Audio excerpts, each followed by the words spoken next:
Good morning. Today I thought I would show you some of my recent small junk journals that I've made. These ones are a little bit more refined than the ones in the last video, not quite as rustic and grungy. I'm going to start with the Dragonfly journal, and then we'll do these two lovely lavender journals. So this one was started out as a collage on the back side of a big brown envelope.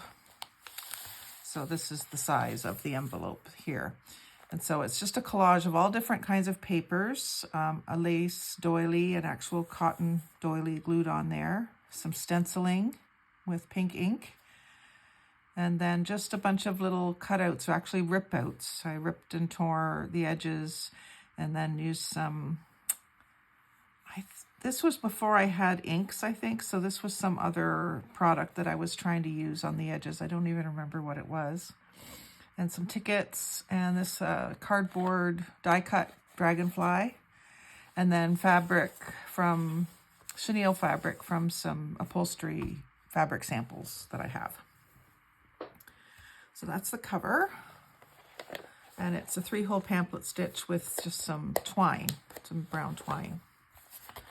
And then inside we have the inside of the envelope. You can see the flap I glued down on the inside. This gives this a nice stiffness. It's not likely to get damaged. And then the fabric does the same thing over here, the thickness of the fabric, and then all the glue makes it quite like stiff. So you can put items down in there. And then I've got some paper bag, not ruffled, but the fancy edge scissors cut along there. This is some scrapbook paper. I don't work a lot with burgundies, but I don't know why. I was just inspired to use burgundy after I did the collage. And so I've got just an extra little piece of the scrapbook paper here that myself or someone else could use to, embellish another page somewhere. A journaling card made from paint sample booklet. Printable Dragonfly journaling card, and that's just on some sort of thick white paper, and I've just inked the edges around very, very lightly. This is just a magazine of some wood grain to make a journaling card. That one isn't even inked. And then another printable Dragonfly one. If there's anything I'm going to go ahead and print, it's dragonflies.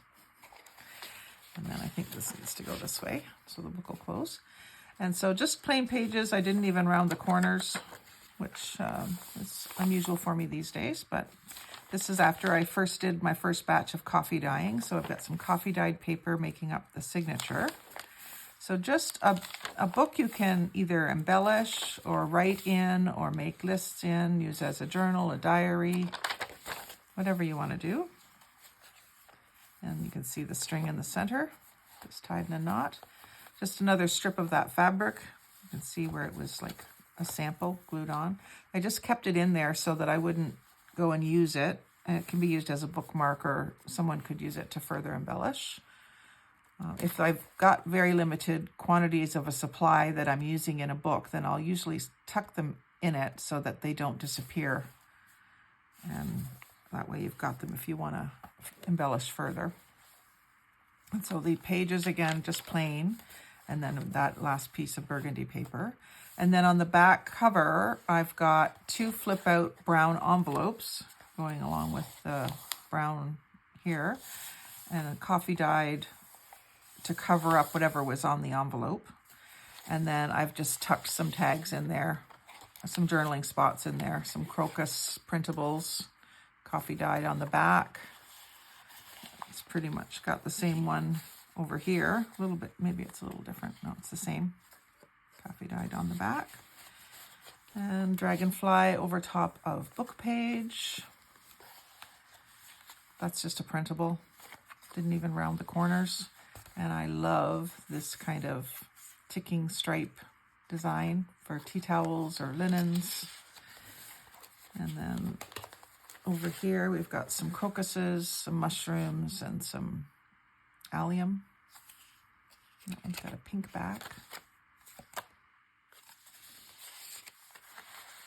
So of course you don't have to keep those in there. You can put your own treasures in there, but I just like to have something in them. And then the other end of the envelope is not opened. There's part of it that's unglued, but that was the part of the envelope that was glued shut already. So that is that journal. And again, like still a little bit rustic, but not as rustic as my first few. And then these two I made on the same day. This was some scrapbook paper that was hand-me-down from my mom. And so I'll start with this one with the lace edge. So we've got an actual cotton lace covering the spine. I'm pretty sure it was a sewn-in spine. Just some pretty lavender paper with glitter on it, which I really loved. And this one is just made from a file folder, as you can see from the score marks in it there. Some of that paper to make a tuck spot. And then this is a card that I made just recently out of an address book. I think it was an address book. And I'm pretty sure it was my mom's as well. So I went through and I harvested anything that had unwritten on lines. So this was some sort of a list. And I also harvested from the same book any of these borders with the pretty floral. And I used my fancy edge scissors on parts. So I made a tuck spot out of this, or a little mini pocket. And then I found coordinating paper to go with each picture. So this one's a woman out shopping with two little girls, which I kind of love. Some music paper and some inking, and I just love that. You can use the back of the card to write on, you can use the back of the list to write on, and then you can also write yourself a list. Maybe places you'd like to take your kids shopping. So that just sits in there. And then some of my tea or coffee dyed paper that came out really pale. So I stenciled on it with some brown ink. And I have a few interesting stencils like that. And then a little tuck spot made from a little square of this paper. And then I've just tucked in there a little journaling card that I made out of the center of a tissue box. So it's actually showing the design that was on the tissue box in the background, and then a cutout, fussy cut, printed dragonfly, some book page, and some sentiments. Take a breath, beautiful. And then just some pattern paper out of the center of a craft book, I believe. Yeah, because it's telling you which page to go to. It looks like it was a quilting book. And then piece of map, very vintage Northumberland County map, which is where I live. And then an envelope flip out with some printed paper on the front. I love anything with that sort of trees or mountain silhouette. It's something that appeals to me a lot, and the purple matched in this book. And then the green flip out embossed card, which is giving you a place to have some hidden writing. And then there is a tuck spot in behind here. I don't have anything in it, but there is a tuck spot there that you could put another journaling card. And then some coffee dyed doily, paper doily, some more coffee dyed paper, some photocopied coloring page on ivory paper. And the back side of it is lined. And then that's a photocopied coloring page, or it might be an actual coloring page. There's where I tore it out of the book. And then I've coffee dyed that. And then you can see here that I did do a 3-hole pamphlet stitch with dark brown cord, but you can't see on the outside because of the lace. And then the coffee dyed paper has this interesting grid pattern from the vintage baking cooling rack that I set the paper on in the oven when I dried it. And some more of that paper from my friend. And again, this one has the design of the enameled lid for a pan. One of those white enameled pans that's so deep. It had a lid and it has this design in it. So that transferred onto the paper. I think that's kind of cool.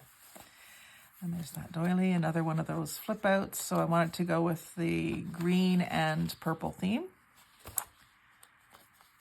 And then, again, another one of those envelope flips. I didn't put anything in these ones. It's more of that matte paper. Again, the green theme worked for that. And then some more of the quilting paper. I've used either the tear ruler or my jagged edge scissors to cut that out. I like the designs on that. And then this was just some 8.5 by 11 paper that you buy in a pack at the stationery store with like a confetti look to it.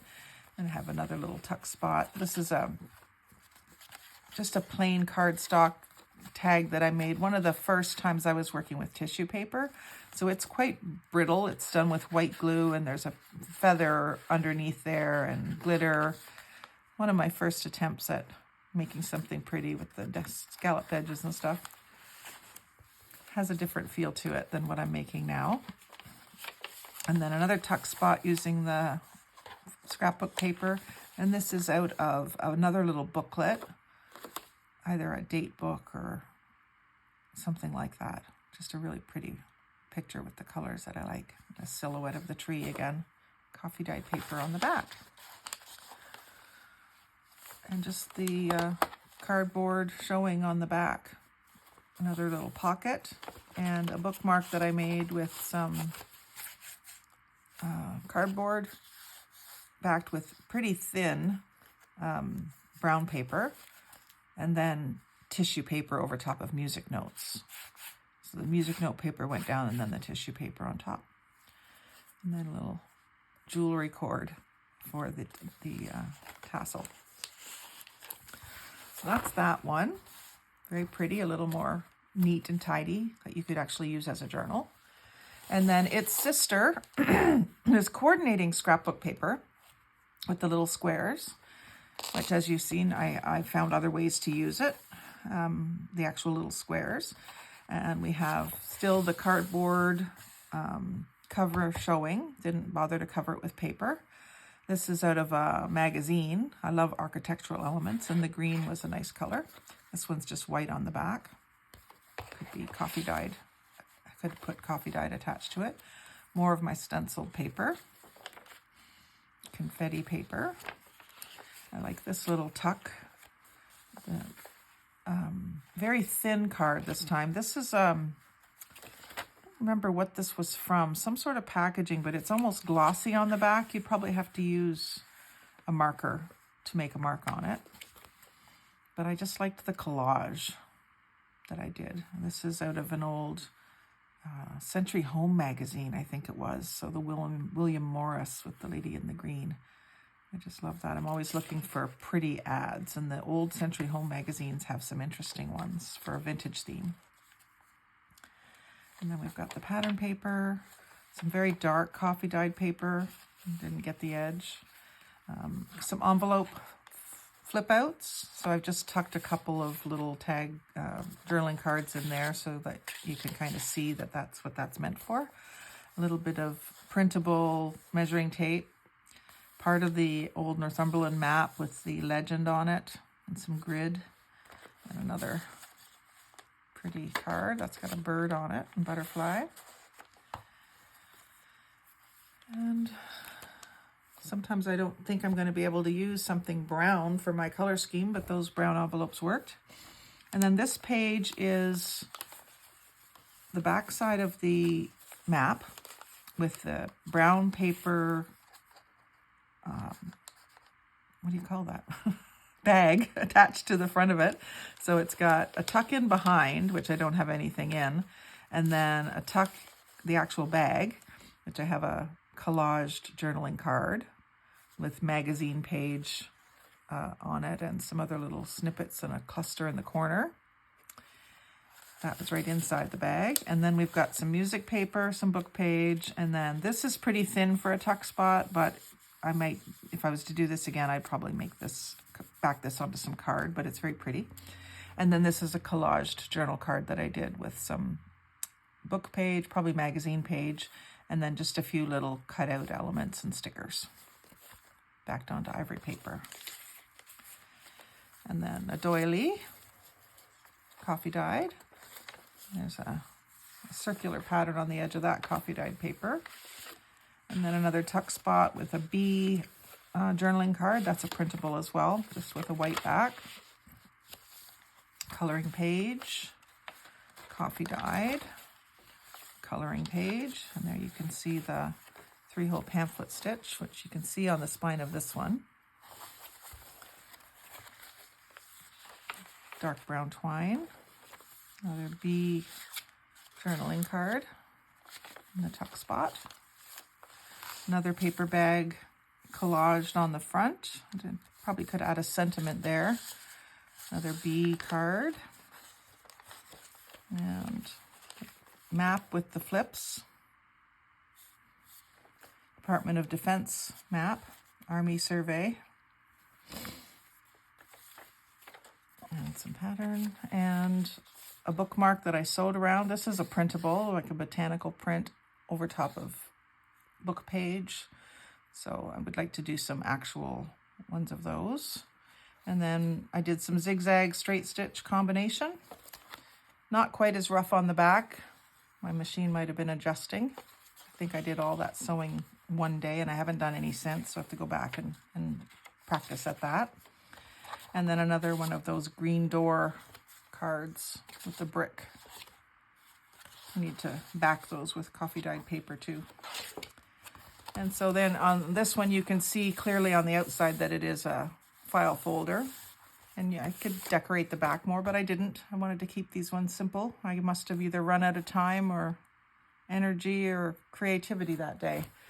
So I hope you enjoyed seeing these ones, and I hope it inspires you to start making or keep making or use a different color scheme or something. And thank you for watching. I hope that you will like and share and subscribe and all the things. And we'll see you in the next video. Thanks very much.